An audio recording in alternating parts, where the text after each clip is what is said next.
السلام علیکم ورحمۃ اللہ وبرکاتہ۔ 10 مرتبہ سورہ اخلاص جو پڑھتا ہے جنت میں اس کے لیے محل تیار ہو جاتا ہے۔ یہ صحیح حدیثوں میں ہے، کئی مرتبہ میں اس کے حوالے دے چکا ہوں۔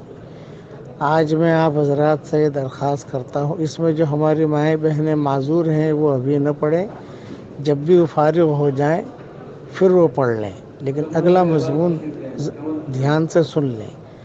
جو بھی میرے یہ کہنے کے بعد 10 مرتبہ سورہ اخلاص پڑھے گا اس کے لیے میں دعا کرتا ہوں۔ نمبر 1، اللہ اس کی جان میں، مال میں، ایمان میں، آبرو میں بے انتہا برکت کا معاملہ فرمائے۔ نمبر 2، اللہ اس کی قیامت تک کی آنے والی نسلوں میں ڈھیروں خوشیاں نصیب فرمائے۔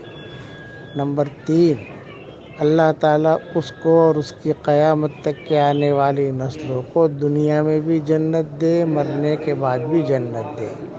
نمبر 4، جو میرے کہنے کے بعد پڑھے گا اس کو تو میں دعا کرتا ہوں کہ حضرت محمد صلی اللہ علیہ وسلم کے پڑوس میں جنت میں اللہ تعالیٰ اسے جگہ نصیب فرمائے۔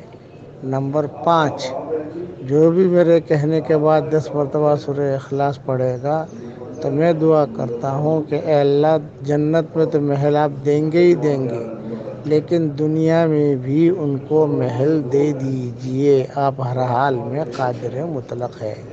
میں اس وقت سفر میں ہوں اور مسافر کی دعا قبول ہوتی ہے، اس لیے آپ یہ ملتے ہی دیر نہ کرنا، 10 مرتبہ سورہ اخلاص پڑھ لیجئے، پڑھوا لیجئے اور آگے بھیج دیجئے۔ جو بھی ہمارا یہ سبق سنے اس پر عمل کرے اور اس کو آگے فارورڈ کرے۔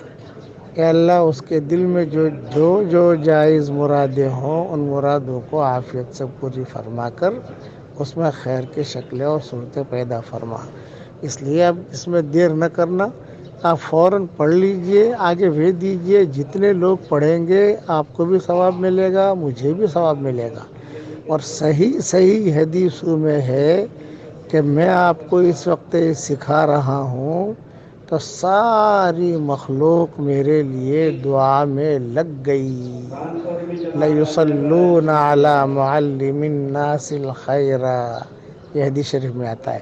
آپ دوسروں کو سکھاؤ گے تو ساری مخلوق آپ کے لیے دعا میں لگ جائے گی انشاءاللہ، اور پھر اللہ ہمارے ساتھ ہو جائے گا، پھر اللہ خوش ہو جائے گا۔ کتنی بڑی چیزیں ہیں، اس لیے اب اس میں سستی نہ کرنا، بعد میں کروں گا، بعد میں کروں گا، بعد میں کروں گی تو آدمی رہ جاتا ہے، بھول جاتا ہے آدمی۔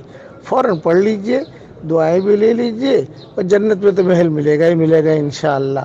اللہ تعالی ہم سب کو عمل کرنے کی توفیق عطا فرمائے۔ السلام علیکم ورحمۃ اللہ وبرکاتہ۔